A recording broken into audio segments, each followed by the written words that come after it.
여러분 반갑습니다. 여러분과 함께 전산회계 2급을 같이 공부할 노병기라고 합니다. 여러분 전산회계 2급이 어느 정도 공부를 해야 되는지 여러분이 한번 같이 보시면 될 것 같고요. 우리가 시험을 어떻게 대비할 거냐, 그래서 시험 대비, 그리고 시험의 범위, 그리고 우리가 그 방향, 그런 것들을 한번 살펴보기로 하십시다.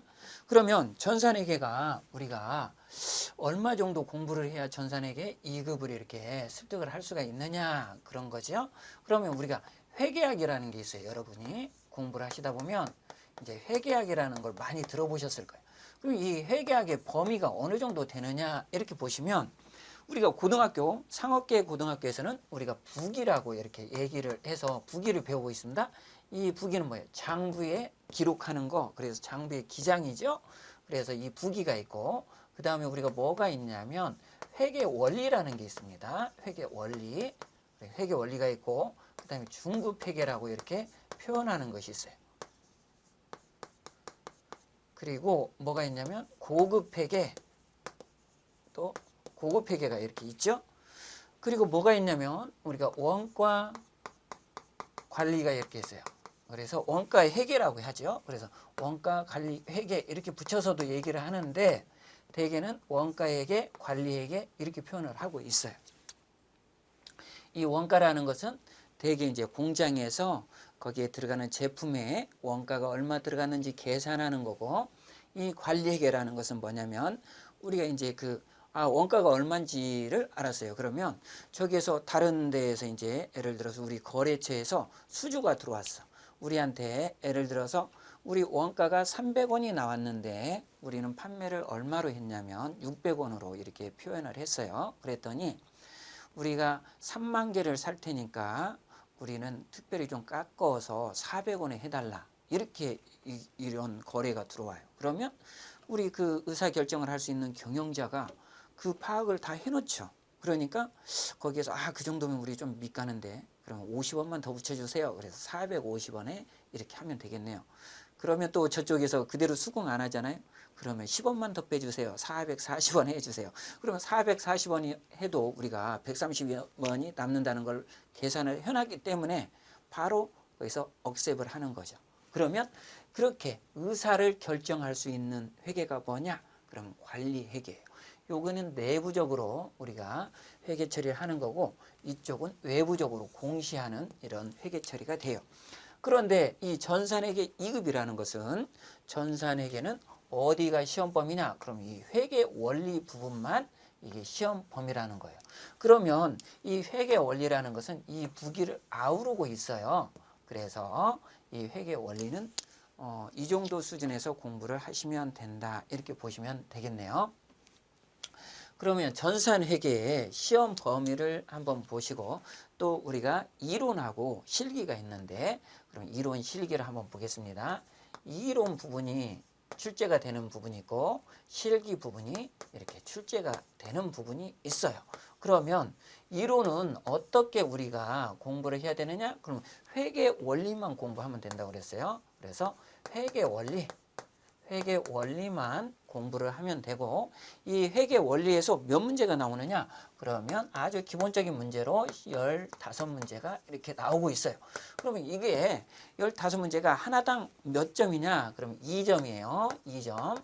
그러니까 총 몇 점이 된다? 30점이 되고 있다. 이렇게 보시면 되겠네요.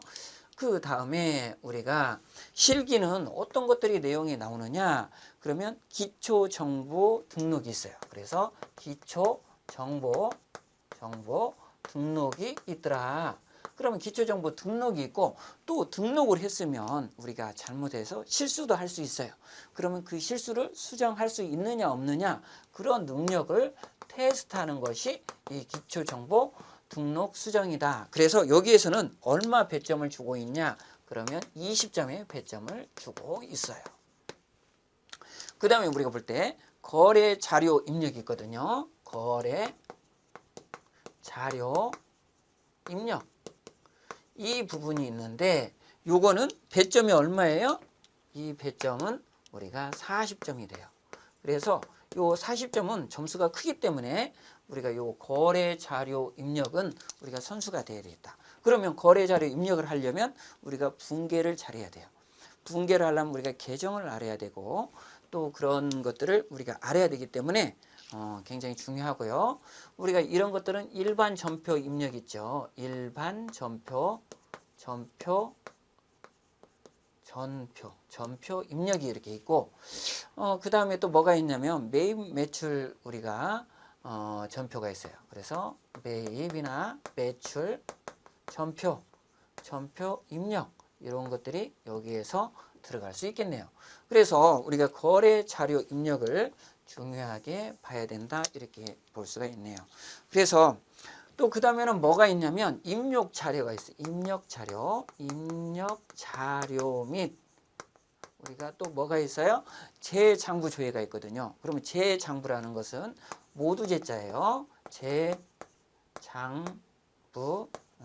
우리가 입력 그래서 재장부를 입력하고 조회 그래서 입력한 것을 조회해 보는 거예요. 여기에서 다 입력했던 것들을 다 조회를 해본다 이 말이죠. 그러니까 모든 장부의 조회 이렇게 볼 수가 있는데 여기에서 우리가 틀렸다.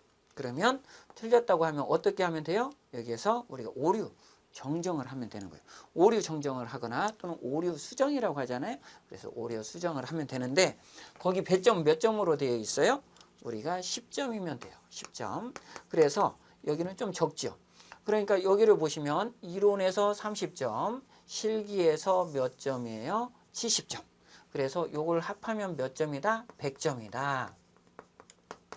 그래서 이 전산에게는 몇 점 만점이냐? 그러면 우리가 100점 만점인데 거기에서 몇 점 이상을 맞아야 합격이다? 70점. 그래서 우리가 70점을 맞아야 합격이기 때문에 70점이에요. 70점을 맞기 위해서는 우리가 실기만 전부 해서 100점을 맞아도 되지만 이거 어려워요. 그래서 이 이론에서 어느 정도는 맞아줘야 돼. 최소한 얼마? 20점은 맞아줘야 된다. 그래서 여기서 50점 이상 맞고 여기서 20점 이상 맞고 그렇게 해서 여러분이 합격을 하는 것이 이 환상적인 그런 조합이 되고 있다. 이렇게 보시면 되겠어요. 그러니까 여러분이 또 그리고 이 이론을 공부함으로써 여기에서 이 등록하는 거라든지 또 분계라든지 우리가 이렇게 조회해서 여기가 틀렸구나 이렇게 알 수가 있기 때문에 이 이론을 아주 잘하고 그 다음에 실기를 들어가는 것이 맞다. 이렇게 보시면 되겠습니다. 그래서 여러분이 이론을 절대 등한시하면 안 되고 또 그리고 이게 어떻게 보면 회계학의 기초예요. 그러니까 이 부기는 장부에 기록하는 게 중심이 되어 있다면 회계 원리는 더 높은 회계학을 하기 위한 이론적인 바탕도 깔고 들어가고 있다. 이렇게 보시면 되거든요. 그러니까 여러분이 이 이론을 여기서 튼튼하게 해서 더 높은 공부를 하는 것도 좋다. 이렇게 생각을 합니다. 그래서 지금부터 이제 그러면 우리가 이제 OT를 좀 마치고 또 그리고 여기에서 보시면 어떤 게 있냐면 이런 질문을 하시는 분도 있어요. 우리가 이제 전산 회계를 이렇게 보면 이런 게 있어요. 과정을 보시면 이렇게 되어 있네요. 우리가 전산 세무가 있어요. 전산 세무가 있고 우리가 1급이에요. 전산 세무 1급, 전산 세무 2급. 그 다음에 전산 회계의 1급이 있고 지금 여러분들이 공부하는 전산 회계 2급이 있어요. 그래서 지금 여기를 공부하잖아요. 그래서 보시면 지금 전산에서도 전산 세무가 좀 가장 어렵죠. 그리고 이쪽으로 올수록 쉬운데 이 부분이 가장 쉬운 부분이라고 보시면 되고 기초라고 보시면 돼요. 그래서 기초를 튼튼히 해서 이렇게 가야 되고 그러면 내가 전산회계 2급을 보면서 같은 날 시험을 보게 돼요. 그러면 전산회계 1급도 볼 수 있느냐? 볼 수 있어요. 그러면 여기 지금 우리가 얼마죠? 접수비가 2만 원이에요. 그래서 2만 원. 이것도 2만 원. 그리고 전부 다 전산회계 1급이나 2급은 오후에 보게 되어 있어요. 지금 그렇게 발표가 되어 있고요. 전산회계 2급은 언제 보고 있어요? 시험을 12시 30분부터 시험을 실시해요. 그래서 1시간 시험을 보는 겁니다. 13시 30분까지 60분에 걸쳐서 시험을 보게 돼요. 전산회계도 우리가 60분에 걸쳐서 이렇게 시험을 보게 되는데 요거는 3시부터 봐요. 그래서 15시에서부터 16시까지 이렇게 시험을 보고 요거는 13시 30분까지 이렇게 보겠죠. 그러면 여기에서 뭐 4만 원을 등록을 해 놓으시면 2급을 시험을 보고 여기에서 뭐 얼마를 기다려야 돼요? 여기에서 약 한 2시간 반 정도 기다려야 되나요? 그래서 그 정도 기다려서 1시간 반을 기다렸다가 또 이렇게 시험을 1급 시험을 보시면 돼요. 그래서 조금 더 이제 여러분이 높여서 공부를 하시면 이렇게 하면 되고, 전산회계 1급을 공부하는 사람은 2급까지 이렇게 한번 시험을 볼 수 있는 거고, 2급 공부하시는 분도 1급을 이렇게 또 시험을 보려면 지금부터 이렇게 순서 밟아서 공부를 해 가시면 되겠다. 그리고 지금 이 전산회계는 보통 1년에 4번 정도 시험을 봐요. 그러면 몇 월에 보느냐? 보통 4월에 보고 또는 6월에 보고 또는 9월에 보고 11월에 이렇게 보는데, 여기는 8월인 적도 있고 10월인 적도 있었어요.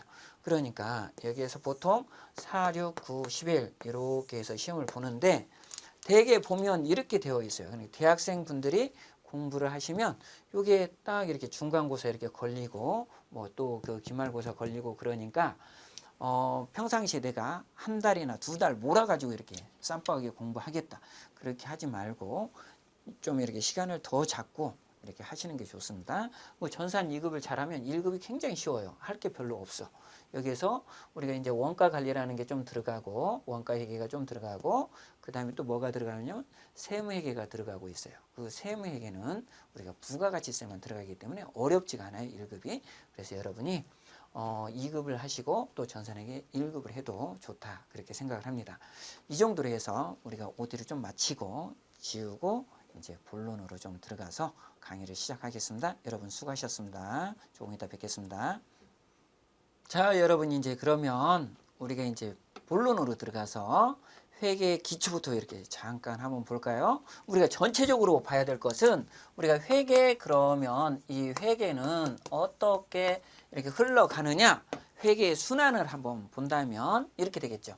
유용한 회계에서는 거래가 있어도 우리가 회계로 인식하는 거래가 있고 회계로 인식하지 않는 거래가 있어요. 그러면 회계에 인식하는 거래가 있다 그러면 그 유용한 이제 거래라고 이렇게 볼 수가 있겠죠.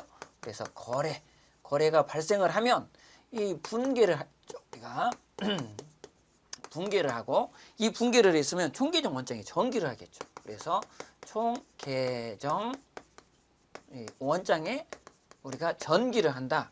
그러면 총계정 원장에 전기를 했다. 그러면 우리가 이제 보온 절차로 갈 수가 있는 거예요. 보온 절차 중에서 예비 절차가 있어요. 그래서 예비 절차로 우리가 시산표를 작성해요. 시산표 작성. 그 다음에 뭐가 있냐면 재고조사를 해보는 거예요. 그리고 재고조사를 한 뒤에는 우리가 결산 정리를 하는 거예요. 그래서 우리가 결산 정리사항, 결산 정리사항을 정리를 해요. 그 뒤에 뭐를 하느냐? 이제 정산표를 작성해 보는 거예요. 정산표.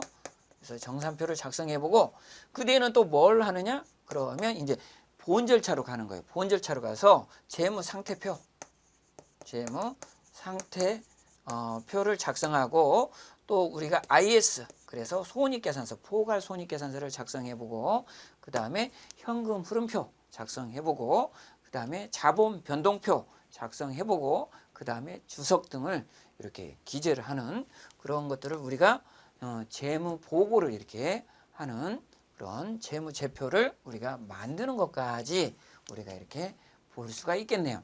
그러면 이런 것들이 이제 하나의 회계 순환이라고 이렇게 볼 수가 있겠고, 우리가 이런 공부들을 지금 해 갈 겁니다. 그래서 그러면 우리가 이제 회계, 그러면 우리가 먼저 부기가 우리가 또 이렇게 쉽게 이렇게 다가오잖아요. 그러면 이 부기라는 것은 뭐냐? 그러면 일정한 원리 원칙을 가지고 장부에 기장하는 것이에요. 그래서 장부에 기록 또는 뭐 기장 하는 것을 우리가 뭐라고 그러냐? 그럼 부기라고 이렇게 표현을 하고 있어요. 그럼 부기의 목적은 또 뭐냐? 부기의 목적은 우리가 부기의 목적은 이런 것들이 있어요. 우리가 재무 상태를 우리가 이렇게 알아보는 거예요. 그래서 일정 시점에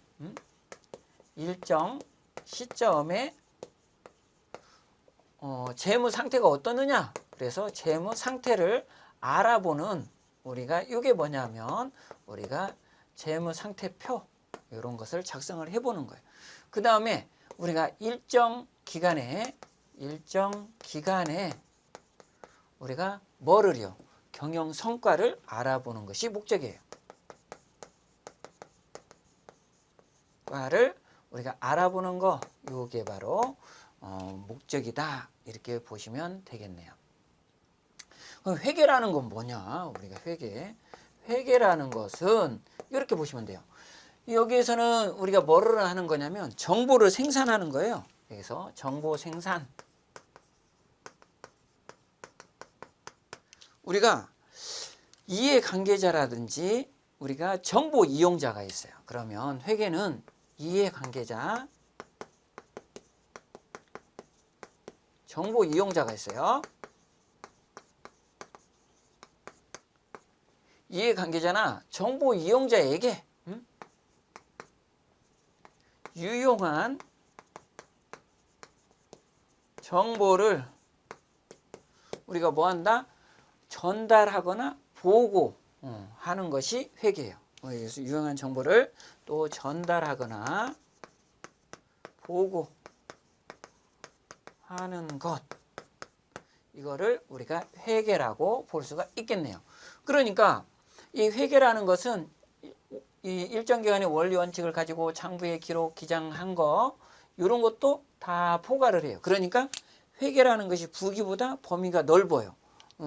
부기는 이렇게 기록하고 기장하는 걸로 끝나버리지만 이런 걸 가지고 이 회계라는 것은 이해관계자에게 유용한 정보를 제공하는 것이다. 전달하는 것이다. 이렇게 보시면 되겠어요. 그러면 여기에서 유용한 이해관계자라고 하면 이런 것들이 있어요. 여기에서 보시면 어떤 사람이 이 이해관계자가 되겠어요? 경영자는 이해관계자가 되겠어요? 경영자는 내가 지금 경영을 잘했는지 못했는지 그런 거 알고 싶어 하잖아요. 그러니까 이해관계자가 되는 것입니다. 채권자요. 채권자는 내가 여기에 돈을 빌려줬는데 내가 돈을 받을 수 있을까 없을까? 그런 사람들이 우리가 다 이해관계자에 들어갑니다. 또 이런 사람들이 있겠죠. 직원도 있겠죠. 직원. 이 회사에 내가 이 투자를 해서 예를 들어서 우리 사주를 사면 내가 이렇게 부자가 될 수 있을까? 이렇게 또 더 돈이 증식이 될 수 있을까? 그런 것도 있을 수가 있죠. 그리고 여기에서 이제 그 이용자들 다른 기타 등등 여러 사람들이 있는데 잠재적 이용자도 이용할 의사가 있는 사람들도 다 이해관계자 속에 들어갈 수가 있다. 이렇게 보시면 되겠습니다. 그러면 우리가 제일 먼저 나오는 게 또 뭡니까? 우리가 재무제표잖아요. 그리고 재무상태표죠. 그 중에서 여기는 정보 생산해서 전달을 하는 거 이런 것을 알 수가 있겠네요. 그럼 여기에서 이제 우리가 살펴볼 것이 어떤 걸 살펴보냐면 재무상태표를 한번 살펴보시는 거예요. 그러면 우리가 여기서 FP 이렇게 표현을 하잖아요. 그래서 뭐라고요?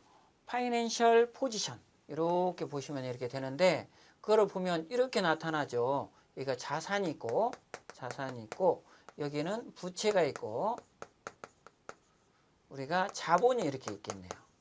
이거를 우리가 T자라고 그러고 이렇게 간략하게 이렇게 적었죠. 그럼 여기를 보시면 우리가 이 부분을 이렇게 보실 수가 있겠네. 이 오른쪽을 뭐라 그래요? 오른쪽을 우리가 대변이라고 표현합니다. 대변. 그리고 이 좌측을 뭐라고 표현을 합니까? 우리가 차변이라고 해요. 좌측을 우리가 차변이라고 이렇게 표현을 하고 있습니다.